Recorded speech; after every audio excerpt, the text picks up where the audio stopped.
আরবের বুকে জাহিলিয়াত যুগে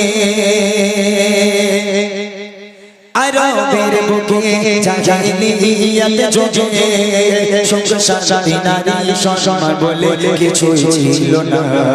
কি বলবো শেষ যুগের ঘটনা, কি বলবো শেষ যুগের ঘটনা। আরবের বুকে জাহিলিয়াত যুগে আরবের বুকে জাহিলিয়াত যুগে সংসারী নারী সম্মান বলে কিছু ছিল না। কি বলবো শেষ যুগের ঘটনা, কি বলবো শেষ যুগের ঘটনা। এক মানব প্রিয় নবীকে শোনা ডুবে আছি নবী আমি গুনাহ। এক মানব প্রিয় নবীকে শোনা ডুবে আছি নবী আমি গুনাহ। কি হবে আমার বলেন হে নবী আমার, কি হবে আমার বলেন হে নবী আমার। পাবো কি ক্ষমা আমি নাকি ভুলের ক্ষমা নাই। খোদা দিল আমায় কোনা শ্মশান দুনিয়ায়, খোদা দিল আমায় কোনা শ্মশান দুনিয়ায়। নিজে হাতে করে দিলাম তারে মৃত্যুর যন্ত্রণা। কি বলবো শেষ যুগের ঘটনা,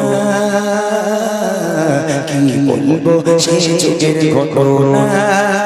আরবের বুকে জাহিলিয়াত যুগে আরবের বুকে জাহিলিয়াত যুগে সংসারী নারী সম্মান বলে কিছু ছিল না।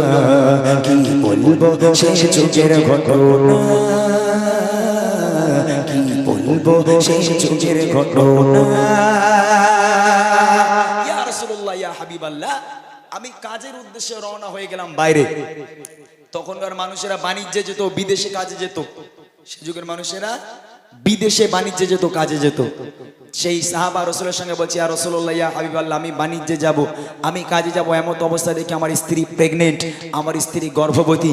আমি আমার স্ত্রীর কাছে গিয়ে বললাম, হে আমার স্ত্রী, আমি 4 বছরের জন্য বাণিজ্যে যাচ্ছি, কাজে চলে যাচ্ছি বিদেশে, 4 বছর বাড়িতে আসবো না। আমার যদি পুত্র সন্তান হয় তাহলে আমাকে সুখবরটা দিও, আর যদি আমার কন্যা সন্তান হয় খবর টোবর দেওয়ার দরকার নেই, হোলি হবার সাথে সাথে আতুর ঘরেই তাকে তুমি গলা টিপে মেরে ফেলো। খবরদার যেন মেয়ে সন্তান হলে আমাকে খবর দেবে না, আর তাকে যেন বাঁচিয়ে রাখবে না। আর যদি আমার ছেলে সন্তান হয় আমাকে খবর দিও। এই কথা বলে পিতা চলে গেল, ওই লোক চলে গেল বিদেশে কাজে।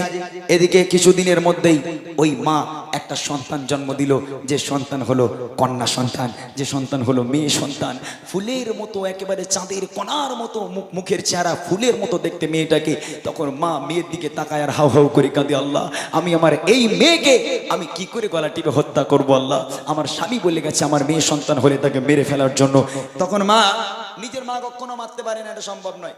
তখন মা বুদ্ধি খাটালো, যাক আমার স্বামী এখন গেছে বিদেশে, 4 বছর আগে তো আর বাড়ি আসবে না, আমি কাউকে না জানিয়ে যদি আমার মেয়েকে আমি চুপি চুপি বড় করে তুলি, কেউ জানতে পারবে না। আমার স্বামী 4 বছর পর আসবে, এসে দেখবে মেয়ে বড় হয়ে গেছে, তখন মেয়েকে আর মারতে পারবে না। এই বুদ্ধি খাটিয়ে মা ওই কন্যা সন্তানকে লালন পালন করতে লাগলো, কাউকে জানায়নি। এবার দেখেন কি হচ্ছে। স্বামী চলে গেল কাজে বিদেশে, নিল এক সন্তান বেশে। মা ভাবে, ও গো মা ভাবে, বাড়িতে পিতা নাই, লালন পালন করবো মায়া মমতা। বাবাকে মানা জানিয়ে মেয়েকে বড় করে, বাবাকে মানা জানিয়ে মেয়েকে বড় করে। বেড়ে ওঠে কন্যা তখন 4 বছর করে।